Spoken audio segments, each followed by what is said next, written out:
Today's episode is all about your questions, from payroll rumors to why the Pirates are suddenly in every headline, and even how I approach podcasting compared to others in the market. Let's dive into an AMA Friday.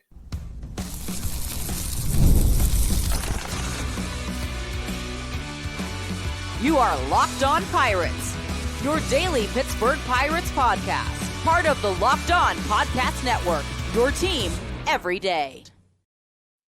Welcome to Locked On Pirates, your daily podcast for all things Pittsburgh Pirates. I'm Gary Morgan, former editor at Steel City Pirates. I've been covering the team since sometime in the mid-2010s and a lifelong fan. Shout out to all our everydayers. You guys are the heartbeat of this show. And don't forget the Everydayer Club launches in December. Today's show is built entirely around your questions. We'll tackle payroll reality, why the Pirates are in more rumors than ever, and my thoughts on podcasts and the difference between fact and opinion. Let's get started. Today's episode is brought to you by Game Time. Download the Game Time app, create an account, and use code LOCKEDONMLB for $20 off your first purchase. So the first AMA is the Pirates payroll really going to hit 110 million? I find it hard to believe, Gary. Hey, great question. Timely too. DK over at DK Pittsburgh Sports just put out a new report this morning actually about this. It's been everywhere though. The truth is, yes, there is talk of $110 million ceiling, but I wouldn't call it a blank check. It's why I keep going back to the realistic range is somewhere between 95 and 100 million. And even that depends on what I would think would take a pretty big shift in philosophy from ownership. I think they would have to be convinced. In fact, DK is reporting the structure as he understands it is very much so that the money is available, but Cherington would have to do some convincing. So right now the Pirates are projected at about 62 million based on existing contracts and arbitration. To get to 95 million, they'd need to add roughly 33 million, somewhere around there. It could be up to as high as 38 million, maybe even 40 in spending. That is significant. It's not impossible. And if you talk about moving on from Mitch Keller, well, then you're talking about another $16 million that you'd have to add in to get up to this figure that they're talking about. I think a lot of the reason why this ceiling talk has increased is because there's been a change in philosophy internally as to the willingness to move Mitch Keller. Now, I think they're going to try to paint this as a competitive decision, deciding not to spend that payroll or get rid of that payroll chunk. To them, I think they'll probably turn around and paint it almost like they did us a favor and signed a high price free agent. They will remind us how much they're paying Mitch, and they'll remind us that they made a conscious decision to not only sign him to that contract, but also to keep him here this year. In fact, I wouldn't roll out them almost directly laughing in the faces of whoever asks them about it. Almost like, are you kidding? Of course we're going to keep Mitch Keller. I really don't know where those reports came from. I think we'll hear things like that because they're going to want to make this seem like a very intentional decision. And maybe it will be. Either way, I think knowing that to even get to 95, which would not get to that $100 million mark this year, but would still outpace their spending last year, they've got some work to do to get there. And we've talked about several players that they could go out and attract. Now, the other thing that I just want to point out here is this year's budget, and this is a big problem with the Pittsburgh Pirates. And this is where, like, you know how the expression, the fish stinks from the head? Well, this is where you can't escape the realities of Bob Nutting. Couple of nuggets here that I just think we as Pirates fans should be concerned about. One, if there really is a contingency built in where Bob Nutting and or Travis Williams, and those would be the only two people that could potentially outrank Ben Cherington as to wanting to pull the trigger on a deal, are the two people that are going to be in charge of listening to a pitch from Ben Cherington or whoever he designates to give the pitch about a deal they want to get done. So two people who have absolutely no baseball experience whatsoever will have something to say about whether they should move forward with a deal or not. And according to DK's reporting, this would involve them being convinced that it was actually going to be a needle mover of a deal. I'm not sure how they would distinguish that. I don't. I don't know how they would know the difference. I don't know. It can't be based on their experience scouting players. They don't do it. It can't be them in the past getting involved in this sort of thing. They don't do it. That's not the Pirates structure. So I kind of go back to what I really think this is, guys. I really think this is more about keeping the line of future blame open to pin it on somebody. And I think the way they do that is, we watched this play out last year. There was a claim made that Ben Cherington had money to spend and he chose not to spend it, meaning we as the fans are supposed to take it anyway as this guy put a team on the field that he thought could compete. He had more funds at his disposal. He had more ability to go get guys. We would have approved any wacky dreamed up trade he could have come up with, and he didn't do it. So I mean, he made a mistake, and this was not a competitive team. He screwed up, and feels to me like they're setting up to do the same thing. Like, we're going to leak all this stuff that he could have spent up to 110 million, and when the payroll comes in well south of 110 million, we'll get behind him and say that, yeah, this is the team he wanted to put on the field. And yeah, we still invested a decent amount of money. And, we weren't looking for a dollar figure as much as we were looking for the right fit. And we'll hear all that stuff and they'll support him. But if things turn south, if things go the way you and I probably would expect them to based on minimal expenditures from this team, well, then all of a sudden, what'll start coming back to the surface? Well, he had another 15 million. You guys remember that report? You guys remember that back in November when we were telling reporters that we were considering 110? It doesn't mean he has to spend 110, of course, mind you, but he can. It feels to me like it's laying track so that you can turn around and blame him. You can blame him for not spending more because you were completely willing. So long as you're able and willing to avoid that part, that critical nugget of information that Bob Nutting and Travis Williams also had to approve each individual deal. You're supposed to forget that whenever it gets to the blame part, and we'll see if you do. I'll try to remind you.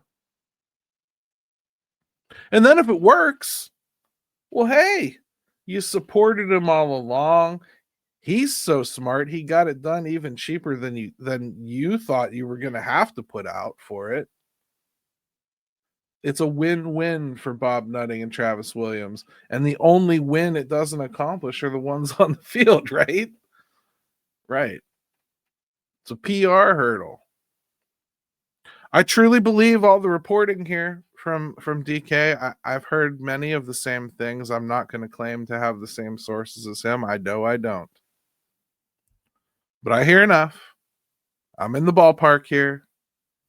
Means they're all preaching from the same pulpit, which means everybody that leaks is leaking the same thing. You'll see this report get shored up by some other people very shortly, I'm sure. And it'll be the same outcome. It's going to be the same exact thing. There's going to be an amount of money out there. We're all going to go out there and try to spend it on the free agent board like drunken sailors. But the last thing I just want to bring up here about the payroll in general, and I know this is a fact and I just need to back it up. This team budgets year to year. Their budget, according to my sources, just became official this week, right before Thanksgiving, actually. And it is in this range. They don't have the budget for 2027 done, and they won't, because they'll base it on what happens in 2026. And they don't have the budget for 2028 either. And you want to know why they don't sign multi-year contracts? Ding, ding, ding. That's right. And that's what they're going to have to do.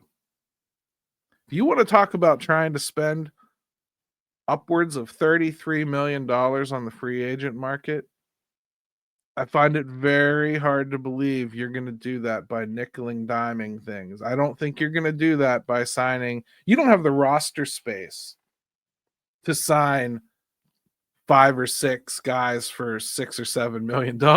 You know what I mean? You're going to have to sign some guys that are going to require term.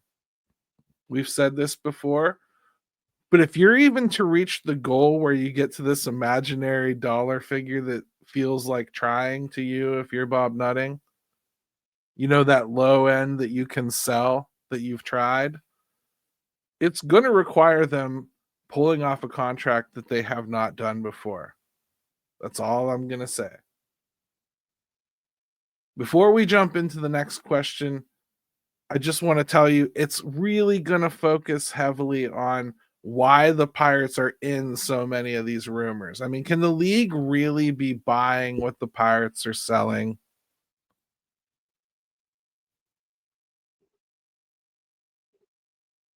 NFL season is back, and honestly, there's nothing better than being in the stadium surrounded by fans cheering on your team together.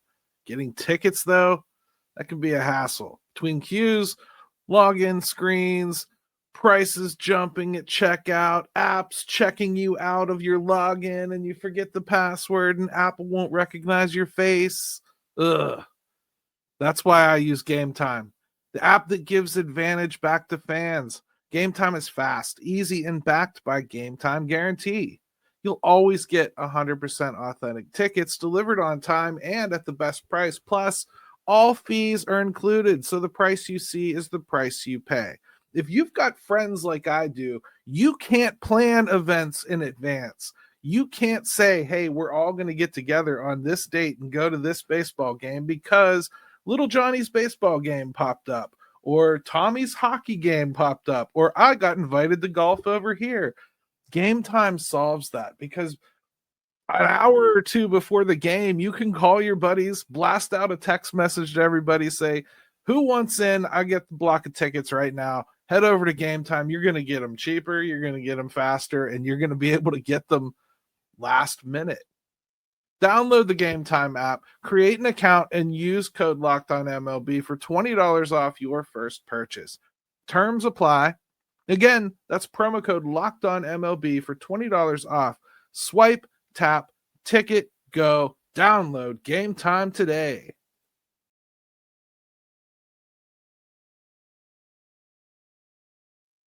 Hey, welcome back to Locked On Pirates. Locked On is the #1 daily podcast network for sports fans, and this show is your first listen for all things Pirates. If you're new here, make sure you follow and subscribe so you never miss an episode. So another great question here. Why are the Pirates linked to so many players this offseason? And I love this one. First of all, there's an awful lot of different ways that I can go here. And it's a relatively open-ended question, but it really gives me a long leash to talk about. I'll start here first because they legitimately do have money to spend. They do. And I think it's clear they have to spend some of it. And I think agents know that and other teams know that. And this sort of stuff is kind of hard to hide.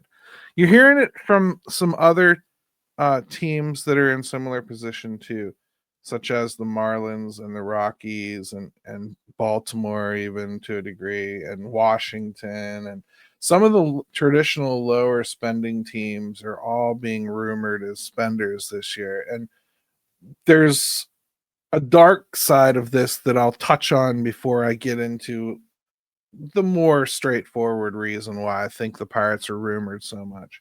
Number one, I believe that the national journalists like Jeff Passan and Ken Rosenthal and those types, and I'm not pooping on them, so don't take it that way. I do a lot on this show, but I'm not doing that here.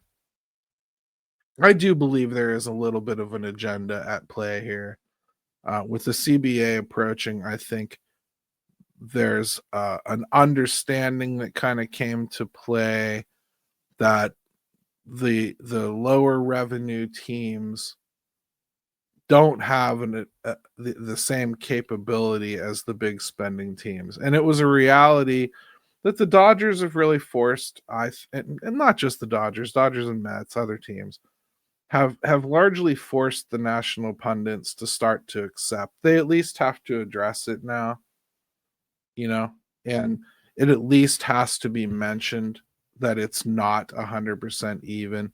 Well, heading into the CBA that they're going to have to cover aggressively in favor of their agent friends and the players and whatnot, they're trying to lay a little bit of track that there were opportunities and will and want there from players to go and sign with some of these lower. I think you're going to start seeing the stories start to spin to not only are teams like the Pirates interested in Kyle Schwarber, now I think you're going to start to hear stories about players such as that having some reciprocal interest in some of these other teams. And before you get too carried away with any of these rumors, I want to just make sure you all understand something. And I'm not going to say that all reporters don't have any kind of knowledge here, because they do.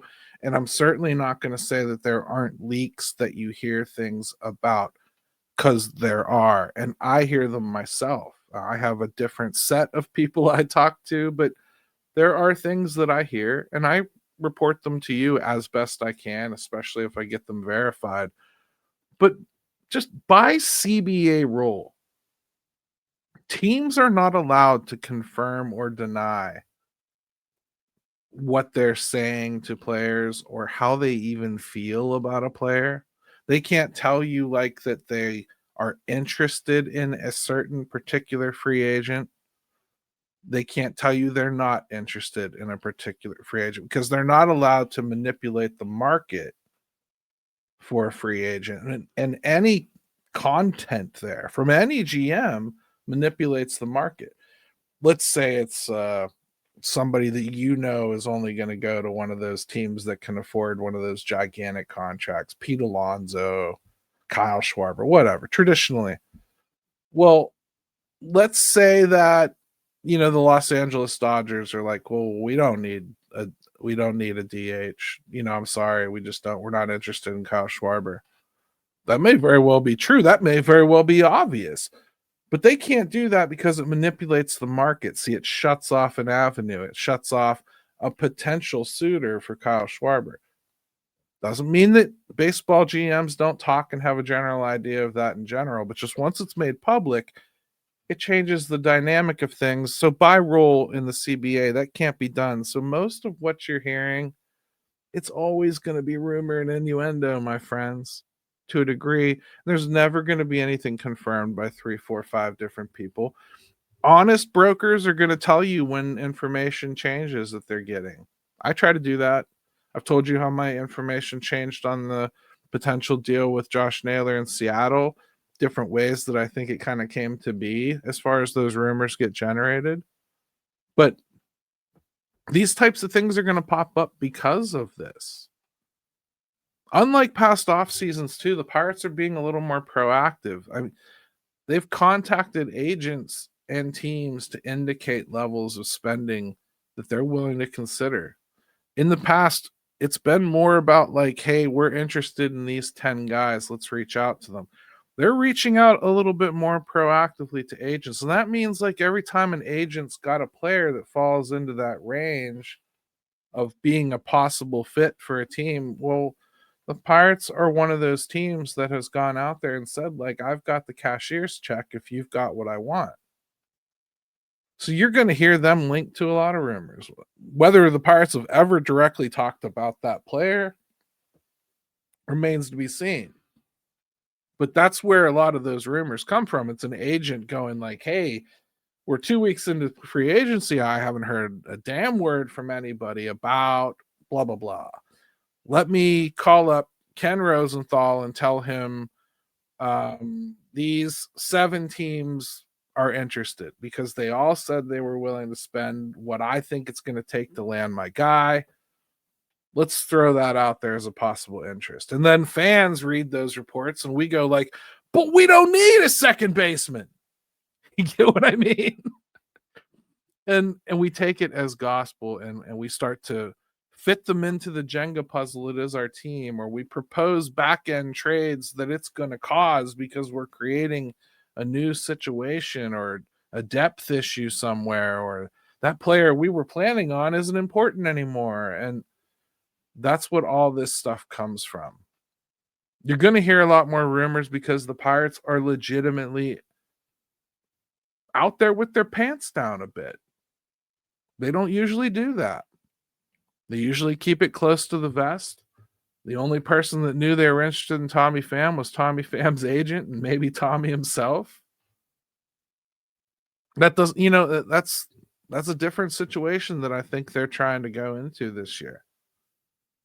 It seems like they really do want to add on some salary. Now, again, that doesn't mean they're going to choose wisely. It doesn't mean they're going to fill the coffers. It doesn't mean they're going to use every available dollar. But the rumors are, I think the way that you can take them in best is if they're rumored, there's a good chance that they're in whatever price zone that the Pirates have put out there to agents and other teams. And that goes for a trade, that goes for a free agent. If you see the rumor, there's a good chance that the Pirates are at least in the realm of possibility for doing it.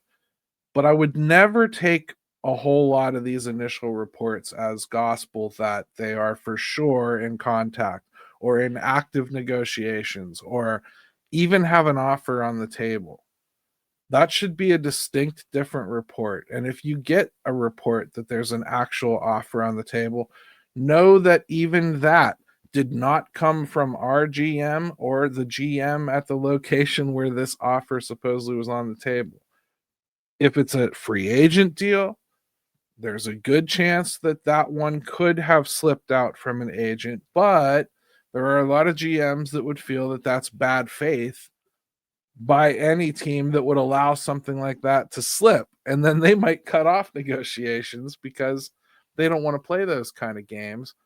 I can tell you there are some that have that kind of reputation out there. Brian Reynolds' agent is one that does. Scott Boras, not so much. Scott Boras just going to hold out and let people sweat until he gets a dollar figure he can live with. And if he doesn't, he's going to kick the can down the road, have him sign an option-laden contract towards the end of spring training and go play somewhere for a year.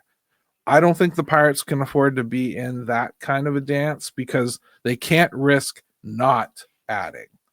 So they're going to have to make some early additions, and it's going to force them out of their comfort zone again. Boy, that multi-year deal thing is really going to be such an important thing. This doesn't mean, again, that they're signing everyone. So just keep your wits about you when you hear things. But the rumors, they're real enough. They're real for what they are.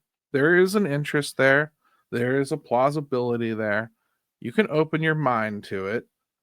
But just realize it's probably not gone as far as the report is making it sound like it's gone. That's probably the fairest way I can put it. Segment 3, another really good AMA I'm going to try to talk to as best I can about like really the local podcasting scene here, especially for the Pirates.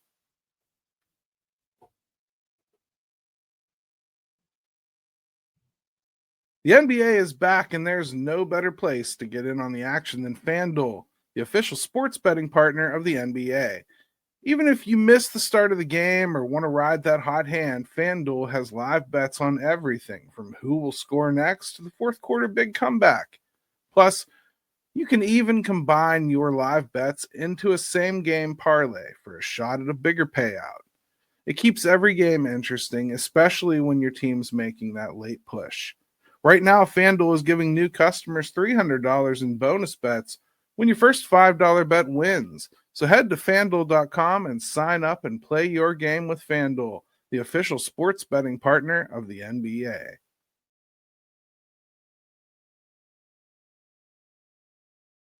All right. Hey, welcome back to Locked On Pirates. Before we get to our last question, let's make sure that you're following me on social media for Pirates Talk and behind the scenes content. You can find me on Twitter at GaryMO2007, or you can just look me up, Gary Morgan, on Facebook, Instagram, Pirates Fan Forum, Locked On Pirates on just about any platform. Or, of course, you can just drop everything right here on YouTube. Thanks, guys. So, last AMA question. I'm not going to lie, this is a conglomeration. One thing that you guys traditionally are very interested in are other shows that are going on in the market, the relationship between those other shows and this show. Do I listen to them? What do I think of some of the new ones? Your own opinions on some of the new ones? Yeah, I'm going to answer this as best I can. Honestly, I just don't listen very often. And it's not really about my feelings toward anyone in particular. It's kind of about originality in my own process. If I run a gauntlet of listening to 5 or 6 other shows before I sit down to talk to you, and maybe I could avoid it, but at best, I feel like I'm going to end up giving you something you've already heard. And at worst, I'm going to accidentally plagiarize something. I have a really good memory, and I'll remember a phrase that I think is cool or illustrates something really well, and I'll put it in my head and I'll remember it, and I'll spit it out later on almost like I created it. And I do that by accident. But if I listen to shows every single day, I'm going to do it a lot. And that's just not what I want to do. Another reason, the reason I started covering this team, as honestly as I can put it for you, is because I didn't like the coverage that I had access to. I think it is a disgrace what the fan does covering the Pirates. I do. They're the flagship of the team. It's brutal. I like some of the new shows that they tried to put together for Pittsburgh Sportsnet. Like Fort's done a good show, and Brault. They're just not terribly consistent with when they come out. Hold My Cutter is okay with Greg Brown and Fort. They do a good job. But they're very guest dependent, and you're not going to get a lot of like in-depth pushback, but they're real good for in the locker room stuff, or just if you just like to hear stories of guys from being around the game. Those are always fun. Don't listen to North Shore 9 a lot. Bluntly, they just put out so much content I can't keep up. I'll listen if they have an interesting guest on that I want to hear from. But for the most part, I'm just not interested in listening to their opinions. They plaster them all over the internet. I don't really feel the need to listen to hear them. If there's any that are really controversial, I guarantee you I'll get an AMA about it. I guarantee you, and it'll be the next day. In fact, a lot of the time I find out what other podcasts are talking about from you. You guys ask me questions about the stuff, and you tend to tell me where you heard it, and I appreciate that. And you'll note that, like, I tend to not ever tell you, like, hey, that guy's an idiot, don't listen to him. Like, that's up to you to figure out. And if you like listening to somebody, you like listening to somebody. If you don't, you don't.